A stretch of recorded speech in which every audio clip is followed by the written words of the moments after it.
दोस्तों आज राजस्थान पेंशन को लेकर एक ऐसी खबर सामने आई है जो अभी तक किसी भी चैनल पर नहीं बताई गई।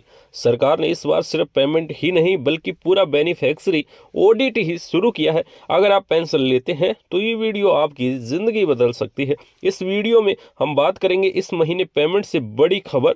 किसी राज्य सरकार ने अभी भी पेंशन योजनाओं का डिजिटल ऑडिट शुरू किया है। किसने किसका खाता गलत दिया है, किसने फेक उम्र लिखवाई है, किसका जन आधार गलत है, गांव में कौन बिना जानकारी के पेंशन ले रहा है, अब ये सब वेरीफाई होने वाला है। और जो भी गड़बड़ मिलती है आप उसकी पेंशन तुरंत रोक दी जाएगी। इसी वजह से कई जगह पर पेमेंट स्लो चल रहा है। सरकार ने इस बार लाभार्थियों को 3 भागों में बांटा है। ग्रीन लिस्ट सभी सही है, पेमेंट तुरंत निकल रहा है। येलो लिस्ट कुछ मिसमैच या वेरिफिकेशन जरूरी है। रेड लिस्ट गलत डिटेल मिलने से पेमेंट रोका गया। बहुत से लोग बिना जाने येलो या रेड लिस्ट में चले गए हैं, इसलिए अगर पेमेंट पेंडिंग है तो ये बड़ी वजह है। इस बार सबसे ज्यादा केसेस आए हैं डबल एंट्री के। एक ही व्यक्ति का रिकॉर्ड 2 जगह है, जन आधार में कुछ और व सामग्री में कुछ और, बैंक डिटेल ऑन रिकॉर्ड पुरानी है। ऐसे लोग लिस्ट से बाहर किए जा रहे हैं। अगर आपके गांव में किसी भी पेंशन अचानक बंद हो गई है तो 70% चांस यही है।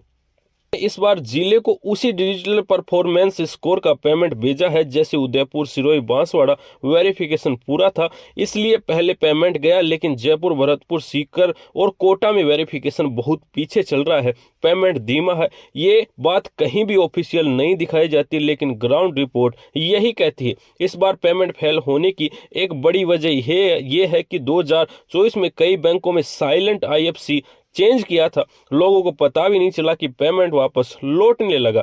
अगर आप पेमेंट फेल दिख रहा है तो सबसे पहले आईएफएससी कोड चेक करें। जिन लोगों का वेरिफिकेशन क्लियर है उनका पेमेंट अगले 3 से 4 दिनों में आ जाएगा, बाकी का बैच डायरेक्ट लेवल अप्रूवल के बाद ही आएगा। इस बार हर जिले में स्पीड अलग है इसलिए पेमेंट एक ही दिन नहीं आएगा। अगर आप भी किसी दूसरे या बैंक अकाउंट का इस्तेमाल करते हो तो जैसे बेटे, बहू, पति या फिर महीने में रिपोर्ट होने लगा है, अगर सिर्फ उन्हीं को पेमेंट देगी जिनका बैंक व जन आधार मैच है, नहीं तो सीधे रेड लिस्ट में आप चले जाओगे। अगर आपका पेमेंट नहीं आए तो घबराई मत, ये 3 काम आप तुरंत कर सकते हैं। नियरेस्ट ई मित्र पर जाएं या नजदीकी ई मित्र पर जाकर फेस ऑथेंटिकेशन यानी फेस वेरिफिकेशन करवा लें या बैंक दोनों में वेरीफाई करा ले। मिनी स्टेटमेंट निकाल कर अकाउंट एक्टिव चेक करें। दोस्तों यह थी आज की सबसे अलग व असली राजस्थान पेंशन अपडेट। अगर यह जानकारी हेल्पफुल लगी तो कमेंट में ओके लिख कर बताएं और हर जिले की अलग अपडेट लेकर आऊंगा, इसलिए मिलते हैं अगले वीडियो में।